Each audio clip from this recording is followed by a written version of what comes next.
한 해 첫 해를 어떻게 말씀을 준비할까 고민을 많이 하고 기도하다가 작년에 늘 봤던 사사기 말씀을 함께 보면서 사사시대에 말씀하셨던 하나님의 은혜와 평강, 또 사사시대의 사사들을 통해서 하나님께서 일하심을 계속 바라보며 함께 은혜를 나누고자 합니다. 그래서 오늘 설교의 말씀은 이스라엘이 그것을 음란하게 위함으로 라는 말씀을 또 함께 인용하면서 정리하고 생각해 보게 되었는데요. 오늘의 본문의 중심으로 세 가지 포인트를 간략하게 요약해 보았습니다. 화면에 준비가 되었는데요. 세 가지 포인트가 있는데 첫 번째는 뭐냐? 기드온이 승리한 이후에, 기드온이 미디안의 연합군과 전쟁에서 승리한 후에 영적인 유혹을 받아요. 이 영적인 유혹을 통해서 사단이 교회와 성도를 어떻게 유혹하고 있는지, 우리 청년들에게 어떻게 유혹하고 있는지를 살펴보고자 합니다. 두 번째는 기드온이 유혹을 받게 되었을 때 어떻게 이겼으며, 또한 그의 신앙의 비결은 무엇인지를 살펴보고자 합니다. 세 번째는 기드온이 에봇을 만들어요. 그것을 요청합니다. 그리고 난 다음에 그 결과가 어떠했는지 오늘 본문 중심으로 함께 은혜를 나누고자 합니다. 넘겨주시고요. 오늘의 본문은 기드온이 미디안과 연합군 전쟁에서 승리한 후에 첫 번째 맞이한 유혹부터 시작하죠. 그 말씀이 22절에 있습니다. 그때에 이스라엘 사람들이 누구에게? 기드온에게 이르되 당신이 우리를 미디안 손에서 구원하였으니 당신과 당신의 아들과 당신의 손자가 우리를 다스리소서 하는지라. 나와 있는 말씀처럼 미디안과의 전쟁에서 승리하게 되었어요. 그리고 이스라엘 백성들은 기드온을 향하여 요청합니다. 당신이 우리를 연합군에서 승리하게 하였으니까 우리를 다스려 달라고, 우리의 왕이 되어 달라고 요청하는 것을 보게 합니다. 여기에서 나오고 있는 22절의 그때라는 단어가 굉장히 중요한 의미를 담고 있습니다. 그때가 언제인가요? 그렇게 왕이 되어 달라고 간청한 때가 언제입니까? 그때는 바로 미디안과 아말렉 연합군의 전쟁에서 승리를 거둔 후를 의미하고 있습니다. 이 지점에서 알 수 있는 사실은 뭐냐? 바로 사단의 영적인 유혹의 순간이 언제냐는 거예요. 이렇게 말씀을 통해서 기드온의 상황을 바라보게 될 때에 사단이 영적으로 유혹한 순간이 언제냐는 것이죠. 영적인 유혹에 빠지기 가장 쉬운 때가 언제냐면 성공한 후에 모든 일이 잘 되어서 자신의 일상이 평화로울 때 영적인 유혹이 찾아옵니다. 어떤 문제와 환란이 있을 때만이 유혹과 어려움이 오는 것이 아니라 우리의 삶이 평안해지고 일상이 고요해질 때도 유혹이 찾아온다라는 말이에요. 고대의 사막의 수도자리에 남겨놓았던 필로칼리아라는 문집이 있습니다. 여기에 등장하고 있는 이집트의 수도사가 아주 통찰력 있는 권면으로 매우 인상적인 내용을 담고 있는데요. 화면 띄워주세요. 제가 읽어드리겠습니다. 필로칼리아라는 문서에 이런 내용이 있어요. 교활한 마귀는 우리로 하여금 평화를 획득했다고 생각해서 마음을 지키는 일을 중단하게 만들려고 얼마 동안 우리에게서 떠나간다. 그러다가 갑자기 불쌍한 참새 같은 우리의 영혼을 공격하여 무자비하게 온갖 종류의 죄 속으로 끌고 내려간다. 이러한 문집의 내용이 이 필로칼리아에 있다는 것을 알 수 있습니다. 여기에서 보면 알 수 있는 것처럼 사단의 전략은요, 우리를 안심하게 만든 뒤에 우리가 평안을 갖고 있는 그 사이에서 갑자기 공격하여 무너뜨린다라고 이야기하고 있습니다. 그래서 우리로 하여금 평안한 상태에서 오랫동안 머물게 한 뒤에 갑작스럽게 우리를 향하여 공격한다라는 거예요. 이러한 상황은 이제까지 은혜로 지내며 평화롭게 보낸 모든 일상이 깨어져 버리고요, 하나님과 멀어지는 결과를 만들어지게 합니다. 어떤 자리일까요? 죄의 자리로 우리를 가게 한다라는 거예요. 이렇게 영적인 전쟁에서 가장 중요한 사실은 마귀의 공격의 패턴을 익혀서 마귀의 공격에 무너지지 말아야 한다는 사실을 우리는 기억해야 합니다. 마귀의 공격은요, 두 가지를 한번 요약해 볼게요. 첫 번째는 마귀의 공격은 우리가 약하고 힘들 때, 고난과 어려움 가운데 놓여 있을 때 가장 정확하게 찌르고 공격합니다.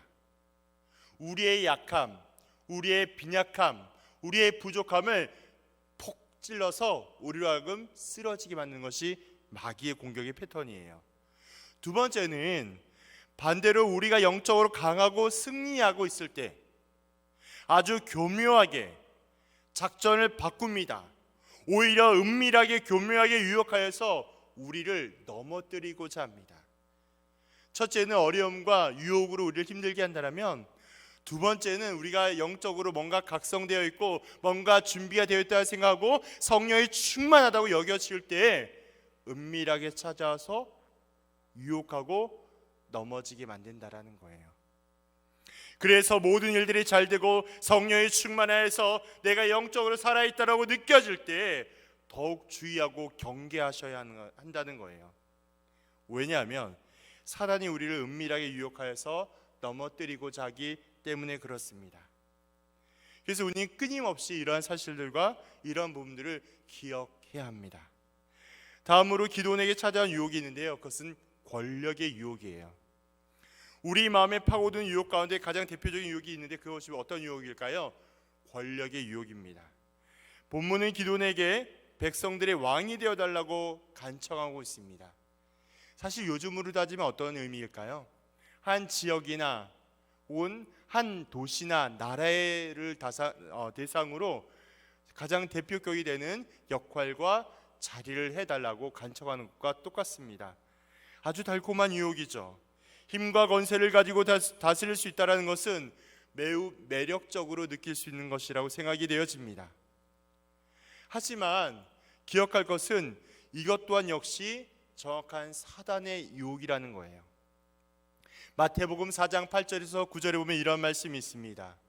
그 말씀에 보면 마귀가 예수님을 광야에서 시험하는 세 번째 시험이 등장합니다. 예수님을 향한 마귀의 유혹은 마귀에게 절하면, 예수께서 마귀에게 절하게 된다면 이 모든 세상과 부귀와 영화를 다 주겠다라는 거예요.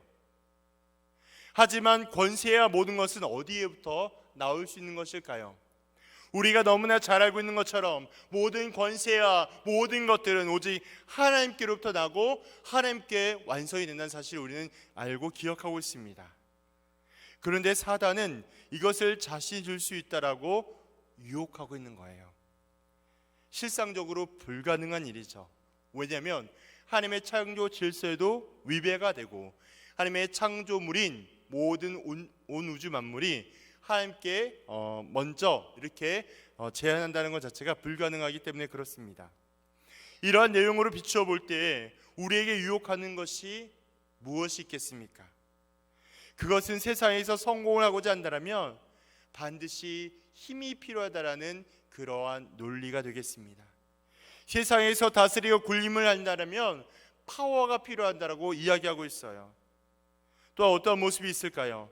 흔히 교회 안에서도, 공동체 안에서도, 봉사하는 그러한 단체 안에서도 봉사와 섬김을 하고자 할 때 높은 학력과 다양한 경험과 지위가 있어야 한다는 말과 세상에서 패배하지 않으려면 힘을 가져야 한다라고 이야기합니다.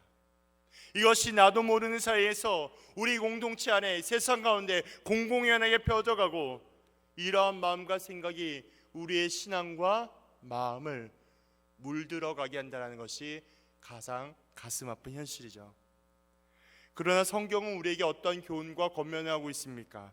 성경이 말하기를 성경이 교훈하는 그 길은요 오직 십자가의 길만을 제시합니다. 여전히 세상은 우리를 유혹하고 넘어지게 만들고 세상 가운데 살아가려면, 아니 세상을 넉넉히 승리하려면 세상적인 지식과 지혜와 학력과 돈으로 이길 수 있다라고 가르치고 있지만 우리 주님은 우리에게 말씀하여 주십니다. 우리에게 필요한 것은 권력이 아니라 섬김의 자리에서 오직 말씀과 기도와 성령의 능력으로 감당하는 것이라고 말씀을 통해 우리에게 권면하고 있다는 거예요. 그것이 하나님의 나라의 가장 중요한 진리이며 가치라고 성경 66권을 통하여 우리에게 선언하고 있습니다. 마가복음의 10장 42에서 44절에 이런 말씀이 있습니다. 예수님은 분명히 말씀하세요. 누구든지 크고 높은 자리에 앉는 것이 아니라 섬김의 자리에 서는 것이 세상을 복음화하는 영적인 능력과 힘이 된다는 사실을 가르치고 있습니다. 왜 이렇게 예수님은 권력의 자리에 있는 것을 경계하고 권면하고 있겠습니까? 권력에는요, 힘을 주신 하나님보다 힘 자체를 믿고 따라가는 우리의 죄성과 약함이 있기 때문에 그래요.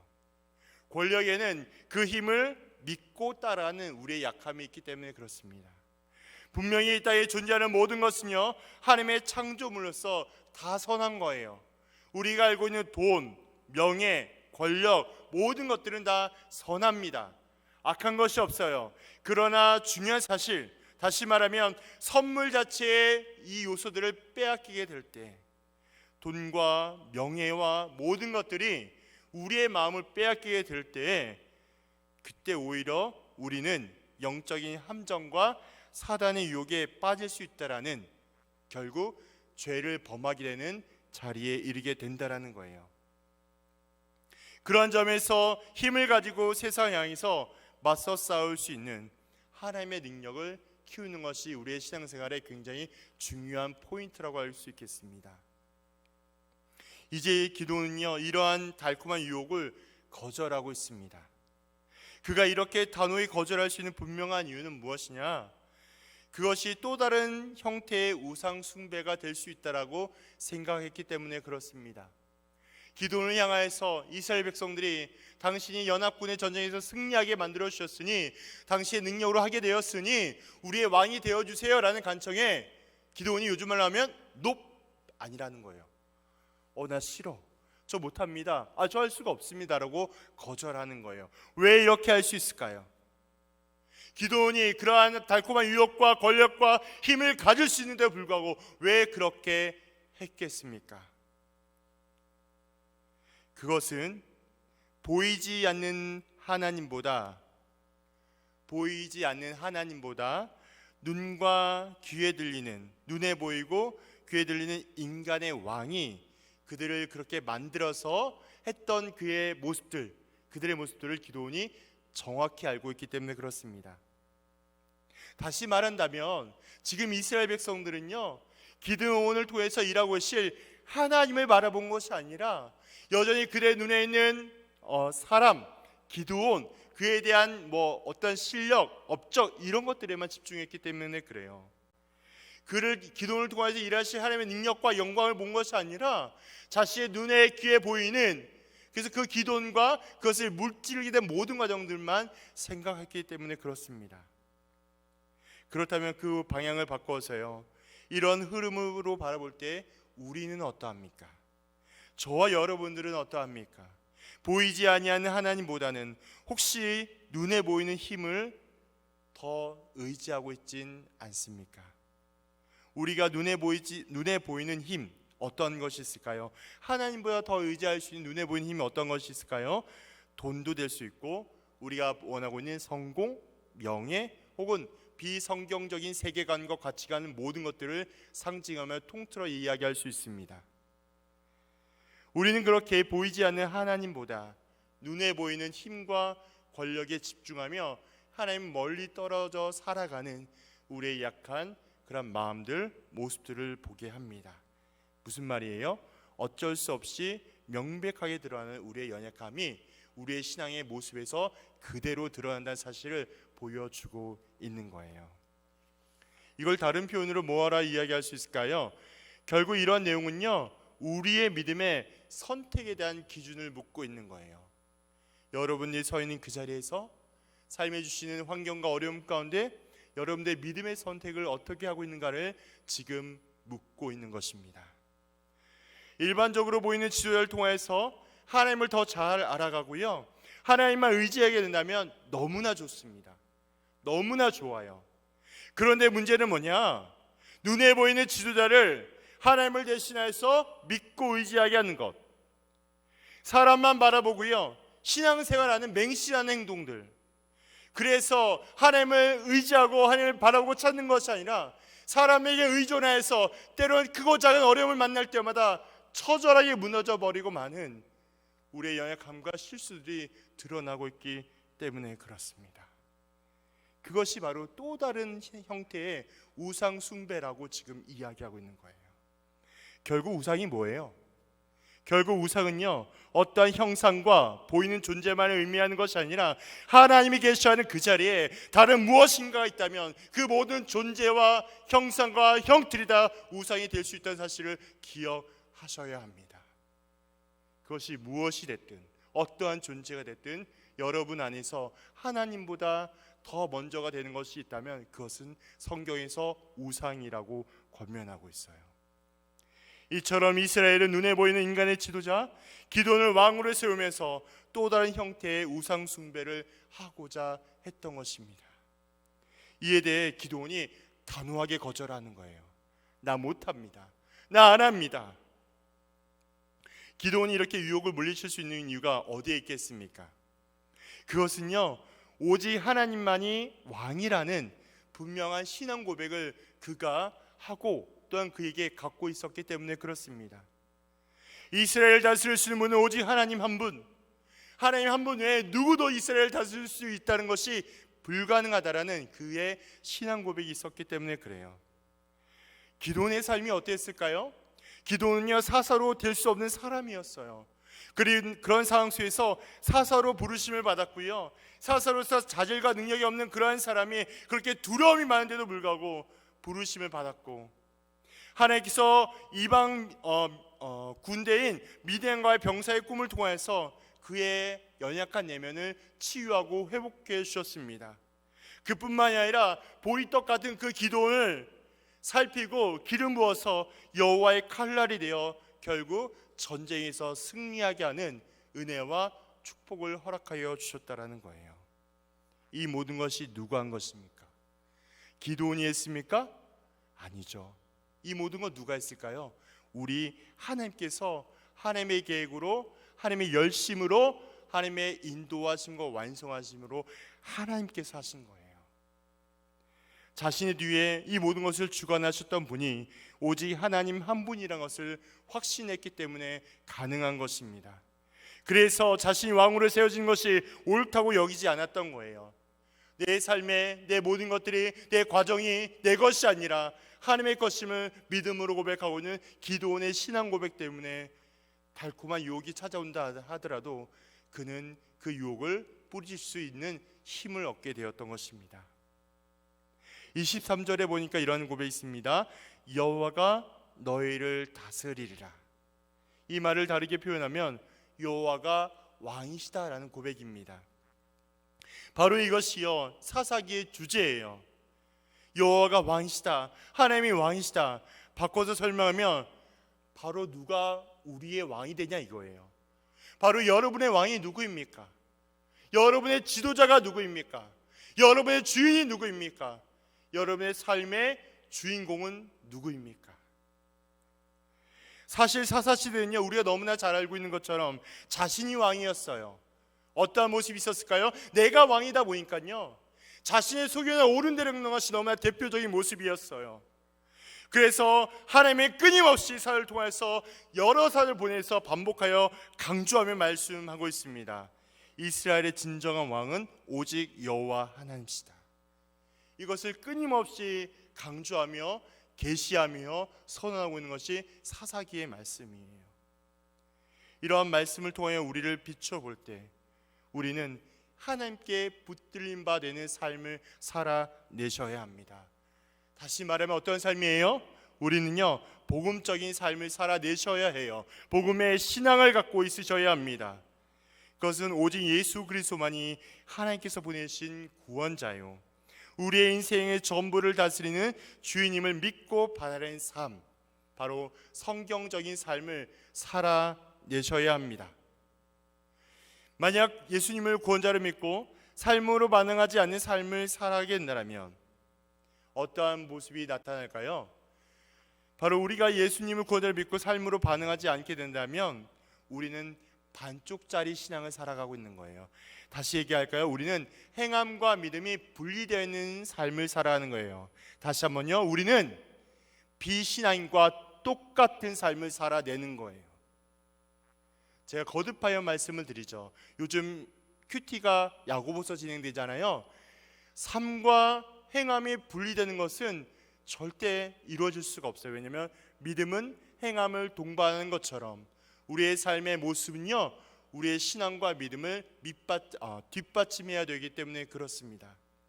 그러므로 구원자를 믿고 삶으로 반응하지 않는 삶을 살아간다면, 그런 신앙으로 살아가게 된다면 우리는 반쪽짜리 신앙, 비신앙인과 똑같은 모습을 살아가고 있다라는 거예요. 그렇다면 구원자를 믿고 반응한 삶은 어떠한 삶이 되어야 하겠습니까? 말씀의 교훈하심에 따라 살아내는 삶을 살아내셔야 해요. 때로는 이러한 삶이에요. 엄청난 억압과 제약을 받는 것처럼, 때로는 엄청난 손해와 어려움을 겪는 것처럼 보여질지 모르겠습니다.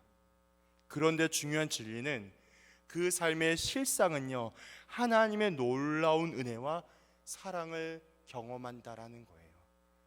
때로는 손해보고, 때로는 내 삶이 힘들어지고 피곤해지고 고달파지고 손해를 봐야만 하고 떨어질 것만 같은 이 신앙의 삶이 나중에 후에 돌아갔을 때에는 하나님의 은혜와 축복으로 경험된다는 것을 고백하게 된다라는 거예요. 내 눈에 보일 때 아주 좋은 것이라고 판단된다 할지라도요, 하나님께서 바라보시기에 그것이 아니라고 한다면 아니라는 것을 인정하며 따라가야 한다는 것이 우리의 삶의 신앙의 방향과 목적과 목표가 되어야 한다는 것입니다. 그러므로 복음적인 신앙, 복음적인 내 삶은요, 우리 것, 내 것이 아니라 하나님의 것을 인정하며 사는 삶이 바로 복음적인 신앙과 복음적인 삶의 첫 번째라는 것입니다. 하나님께만 있음을 인정하는 삶을 살아가셔야 돼요. 그것이 사단의 유혹을 극복할 수 있는 우리의 유일한 방법이 되어주기 때문에 그렇습니다. 이제 기드온은요, 에봇을 만들고자 합니다. 왕이 되어달라는 백성의 유혹을 거절한 기드온이 다시 백성들이 요청하고 있습니다. 그것을 자신을 위하여 에봇을 만들기 위한 재원을 마련해 달라고 에봇을 요청하고 있어요. 기드온이 에봇을 만드는 이유가 있는데요, 왜 만들고자 했을까요? 그것은 사사의 역할을 좀 더 잘 감당하기 위하여 에봇을 만들어 달라고 요청하고 있는 것입니다. 사사는 어떤 역할을 하는 사람입니까? 사사는요, 공정한 재판과 올바른 신앙을 지도해 줄 수 있는 사람이 바로 사사의 역할입니다. 사사의 역할은 하나님의 율법에 근거하여서 무엇이 하나님의 길인지 아닌지를 잘 분별하여 주고 가르쳐 주는 것이 사사의 역할입니다. 이렇게 바른 뜻과 판단을 하기 위해서 필요한 것이 무엇이 있을까요? 하나님의 뜻을 첫 번째 정확히 아는 것이 가장 중요하고 필요한 거예요. 그런데 에봇은 어떤 것일까요? 에봇은요, 제사장들이 입는 의복 중에 하나가 에봇이에요. 이 에봇은요, 가슴바지에 하나님의 뜻을 물을 때 사용하는 우림과 둔림을 넣어두는 것이 있습니다. 잠깐 이미지 보여주시겠어요? 네, 이렇게 제사장들이 입는 의복이 있습니다. 저기 가슴에 있는 곳에 우림과 둔림이 있는데요, 다음 페이지요. 이렇게 이스라엘 12지파를 상징하는 내용들로 담겨져 있어요. 넘어가 주세요. 자, 이렇게 나와 있는데요, 이러한 부분에서 에봇을 만드는 기도의 동기는 선한 거예요. 하나님의 뜻을 온전히 구별해서 그 뜻대로 가르치고 분별하기 위해서 하는 것은 선한 것입니다. 그런데 문제가 생겼어요. 하나님의 뜻을 잘 알기 위해서 에봇을 만들었지만 그것이 하나님의 뜻과 상관없는 자신의 뜻과 계획이었다라는 것입니다. 율법에 따르면 에봇은 누가 입는 것이에요? 제사장들이 입는 옷입니다. 그렇다면 기드온이 에봇을 입는다는 것은 율법에 따라 바르지 않다라는 것을 우리는 알 수 있습니다. 또 이 에봇이 어디에 보관하고 있을까요? 실로에 있는 성막, 즉 성막에 보관되어지는 것이 맞습니다. 그런데 오늘 본문을 보니까 에봇은 어디에 있을까요? 에봇은 자신의 집에 있는 오브라에 보관되어 있는 것을 알 수 있습니다. 구약 성경에 보면요, 하나님께서 지정한 장소에서 제사를 드리고 만날 수 있습니다. 이걸 다른 표현으로 중앙성소법이라고 이야기합니다. 그러나 기드온은 에봇을 자신의 집에 두면서 하나님의 율법에 어긋나는 행동을 범하게 되었죠. 동기는 분명히 선하지만, 동기는 선하고 올바르지만 하나님의 법을 따르지 않는 어긋나고 그릇된 행동을 기드온이 하게 된 것입니다. 이처럼 하나님이 정한 원칙과 율법을 어기고 에봇을 만든 결과가 어떻게 일어났을까요? 결국 백성들에게 우상 숭배의 원인을 제공하게 된다는 것을 우리는 알 수 있습니다. 27절에 그런 말씀이 있습니다. 기드온이 그 금으로 에봇을 하나 만들어 자기 성읍 오브라에 두었더니 여기여 온 이스라엘의 것을 음란하게 위함으로 그것이 기드온과 그 집의 올무가 되니라. 나와 있는 말씀처럼 그의 동기는 선하고 올바르다 생각하여서 행하였지만 결국 그 결과는 그의 동기와 맞지 않는 다른 모습, 다른 결과를 보여주었던 것입니다.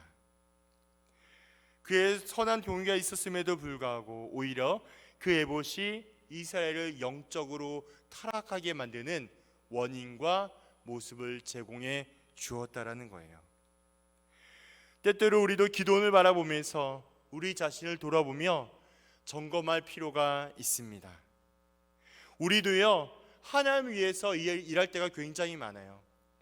표현하고 말할 때마다 하나님의 영광을 위하여, 하나님의 사역을 위해서 행한다라고 이야기할 때가 많습니다.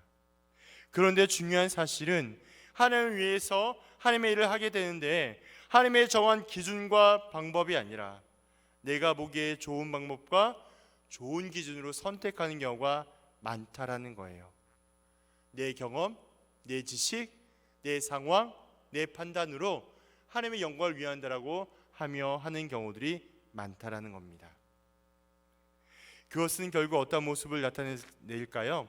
하나님의 영광을 나타내는 것이 아니라요, 결국 하나님의 영광을 가리우게 되는 것입니다. 왜 이러한 일이 일어나게 됐을까요? 왜 기드온에게 이러한 일들이 일어났을까요? 그것은 사사의 역할을 잘 감당하고자 했던 기드온의 지나친 책임감이 앞섰기 때문에 그렇습니다.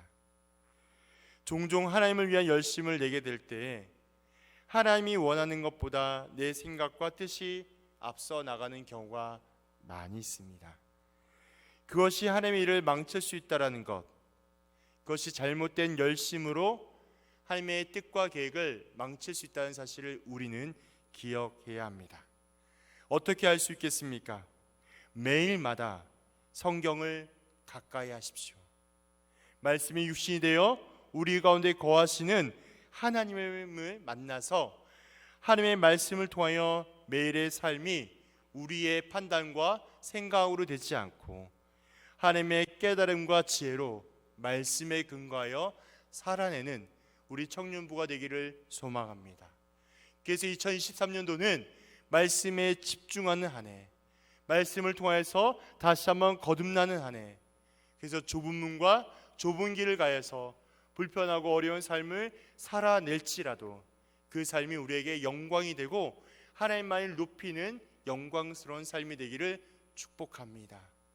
때로는 어려운 일이 있고 때로는 말 못할 고민과 어려움을 만난다 할지라도 하나님께서 우리 청년의 모든 청년부를 축복하여 주시고 하나님 놀라운 은혜와 사랑 가운데 온전히 승리하며 날마다 성령 충만한 삶이 우리 청년부에게 가득 넘치기를 주님의 이름으로 축원합니다.